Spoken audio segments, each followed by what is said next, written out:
კარგად გამოჩნდა ყველასთვის, რომ ადამიანი, რომელიც ოჯახის წევრად იყო აქმული ივანიშვილის მიერ და მათ შორის თავად პოლიტიკურ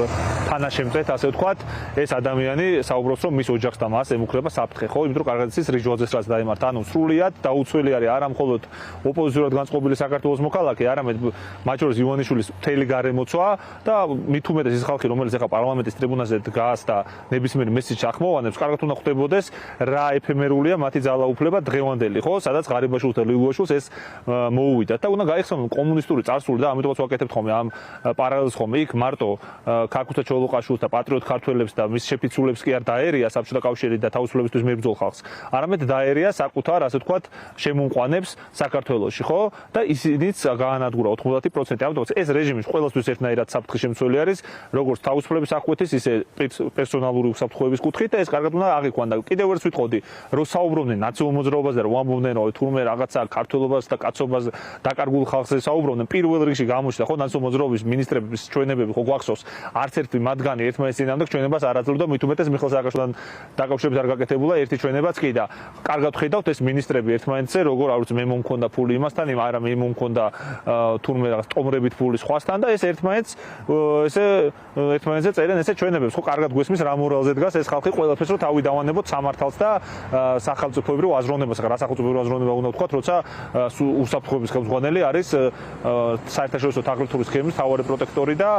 თავდაცვის მინისტრი და პრემიერ-მინისტრი ჯარის თანხებს ინაწილებენ, ხო? ამიტომაც ეს არის ალბათ ძალიან მნიშვნელოვანი, რაც ყველამ დაინახა. სწორედ ამიტომ ირაკლი, რა თქმა უნდა, იმედი იმისა, რომ სახელმწიფო სტრუქტურები და ინსტიტუტები მოახდენენ იმ საფრთხეების მინიმიზირებას თუ მთლიანად ნეიტრალიზებას არა, რომელიც ობიექტურად აქვს საქართველოს, რუსეთის მეზობელ საქართველოს, ამის იმედი ნაკლებად უნდა გქონდეს, პირიქით გვაქვს შიშები, რომ უფრო მეტად ამწვავებენ ამ პრობლემებს. დაუბრუნდეთ იმ მთავარ თემას და დღევანდელი თქვენი ბრიფინგის და პრესკონფერენციის მთავარ გზავნილს. რა ხდება ასეთი ლარსე, რატომ არის ასეთი მნიშვნელოვანი ამ მიმართულებაზე, ანუ რუსული გავლენების ზრდაზე აქცენტების კეთება, ეს უფრო ტურისტულ ნაკადებს უკავშირდება კაპიტალს რუსულს თუ აი სათხედავთ მთავარ საფრთხეებს და რატომ? დიახ. კი ბატონო, მადლობა. იცით რა ხდება, ანუ ჩვენ როცა ვიყავით ახლა აი ამ გამშვებ პუნქტთან არ წყდებოდა ნაკადი და თქვენ მათ შორის რა თქმა უნდა სხვა სიუჟეტებიც გავიდა და ნანახი ექნებათ ალბათ მაყურებელსაც როგორი უწყვეტია და სტატისტიკური მონაცემებიც იყო სადღაც 10 წამში ერთხელ ყვეთავენ ლარსის საბაჟო პუნქტს, ხო? საუბარი არის 10,000-ობით ადამიანზე და ტურისტებზე რო არ არის საუბარი, აი მათ შორის გუდაურშიც მოწმდება, იმიტომ რომ აქ ვისაც გავესაუბრო, ყველა ამბობს რომ ტურისტების ნაკლებობას განიცდიან, მათ შორის ჩვენ ვიცით რა ხდება თბილისში და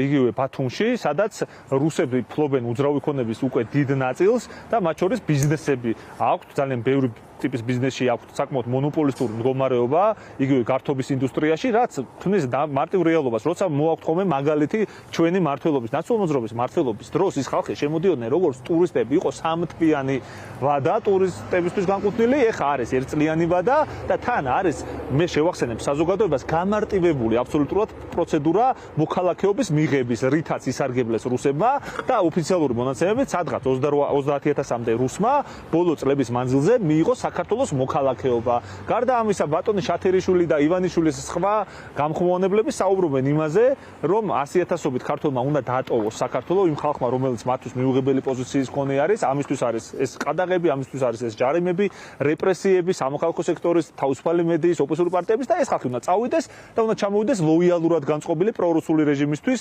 საზოგადოება, მათ შორის როგორც ვთქვი, ეთნიკურად რუსი ხალხი, რომელიც საქართველოს მოქალაქე კი იქნება, მაგრამ ნუ კარგად ვიცით ხო, მათი ინტეგრაციის ხარისხი როგორი იქნება და კარგად ვარა წარმოგვიდგენი ალბათ და დავამატებდი ერთსაც ძალიან მნიშვნელოვანს, რაც აუცილებლად სათქმელი გახლავთ, რომ არსებობს კონკრეტული, აი მართლა სიმბოლოები იმის თუ რამდენად მოშლილია ამ ხრივ უსაფრთხოების სისტემა. კაცი იყო ჩამოსული საარჩევნო პროცესში CSKO-ს ბეიჯით სარგებლობდა, რომელიც არის სანქცირებული ამერიკის მიერ რუსეთის მხრიდან ამერიკის არჩევნებში ჩარების გამო. კაცი, რომელმაც ხმამიცა საქართველოს ტერიტორიული მთლიანობის წინააღმდეგ ბატონი გავრილოვი, ხო? ეს მართლა მტერი საქართველოს სახელმწიფოებრიობის ეს ადამიანი იჯდა პარლამენტის თავმჯდომარის სკამზე და ამ საზოგადოებაში ახლა როცა ადამიანს წავაწყდებით ვისაც ბიზნესი აქვს იმაზე საერთოდ რა მოლოდინი უნდა ქონდეს ახლა ბესო შენგელია ჩემთან ერთად მან გაშიფრა სქემა თავის გუნდთან ერთად ბესო და მისი გუნდი აფხაზეთის საკითხებზე მუშაობს ჩვენთან პარტიაში როგორ ხდებოდა ბენზინის მიწოდება და მე გადანაწილება როგორ ხდება ვიტყო კარგად უნდა იცოდეს ამ ხალხმა რომ აფხაზეთში დიახ დღესაც არის ხალხი რომელთანაც კონტაქტი გვაქვს მათ შორის ბესოს გუნდს აქვს კონტაქტი და კარგად ვიცით იქ რა ხდება ძირითადი მასა არის დატაცებული ხოლმე აი ამ ბაზების მიერ და ვის წარმოუდგენია რომ აპარტეიდის რეჟიმში რო აყოფებენ ქართულ საზოგადოებას გალში ქართველებს რო აყოფებენ ასეთ რეჟიმში მათ დაურიგდება საწვავი დეფიციტის პირობებში რა თქმა უნდა ანაწილებს სეპარატისტული რეჟიმი რო ამბობენ აფხაზეთის საქართველოს აფხაზეთის რო საქართველოს ჩვენ ვიზახით ამას და ჩვენ ვებრძვით უბრალოდ ვის წარმოუდგენია რომ ამას არ დაიტაცებენ კრიმინალები მაფიოზები ადგილობრივი აფხაზეთში და სეპარატისტული საოკუპაციო რეჟიმის წარმომადგენლები აი ეს ხდება და ბესო ამაზე ფაქტებით საუბრობს ხოლმე ძალიან საინტერესო ირაკლი რამდენიმე თემა დამატებით ჩაგეკითხოთ უნდა მე ვერ ვიტყვი რომ ოპონენტები მაინცა და მაინც მაგრამ ყოველ შემთხვევაში არსებობს არგუმენტები რომელიც უკავშირდება რუსეთიდან წამოსულ ნაკადში პუტინისა და იმ მმართველობის მიმართ კრიტიკულად განწყობილი რუსეთის მოქალაქეების დომინირებას და მორალურ ვალდებულებასაც რომ იქიდან გამოქცეულ წამოსულ ადამიანს რუს მოქალაქეს რომელსაც ის რეჟიმი არ მოწონს საქართველოს შეიძლება და უნდა უმასპინძლოს არის მეორე კატეგორია ადამიანებისა რომლებიც დიდად დემოკრატიული ღირებულებების მიმართ ან თუნდაც ჩვენი ქვეყნის თავისუფლების მიმართ არ გამოირჩევიან ვერ ვიტყოდი რომ სიმპათიით არამედ საერთოდ ინერტულები არიან ამ თვალსაზრისით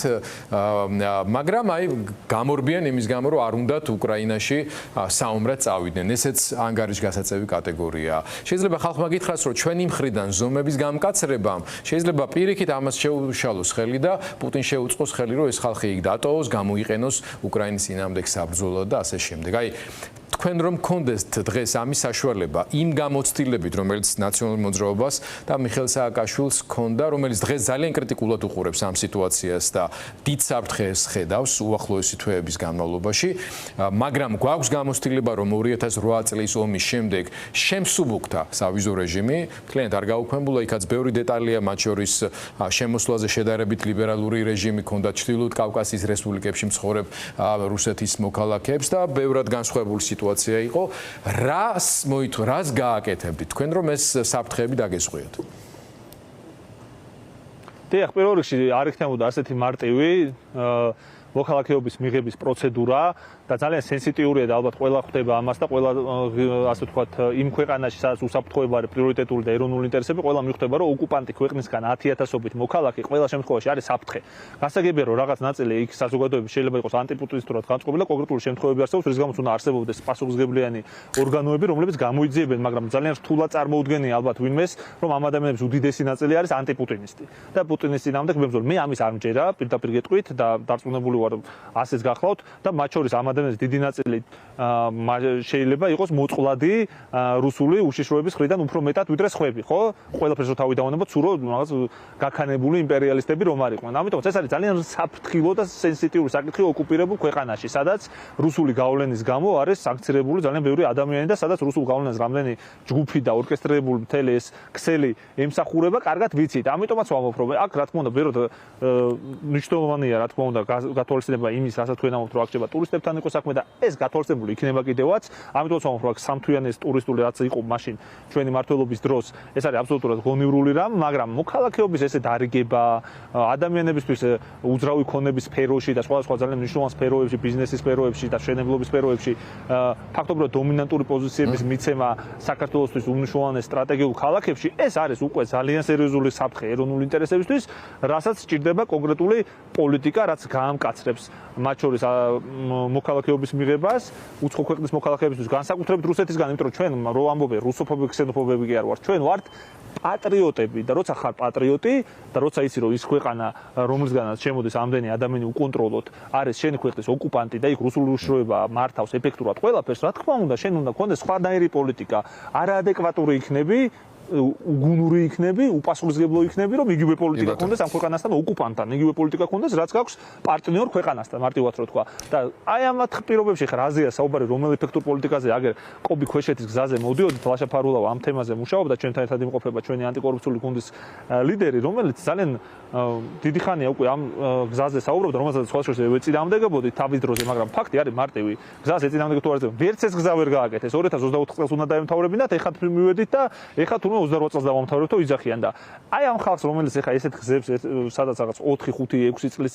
დაგვიანებით ასრულებს ან ზოგჯერ ვერც ასრულებს. აი რისი თავი აქვს, რისი კომპეტენცია აქვს, ეხლა რაზეც საუბრობდით, ხო, როცა ჯარს ძარცვავ, ბაღს ძარცვავ, პენსიონერებს ძარცვავ. მე რისი მოლოდი უნდა კონდეს, რომ რაღაც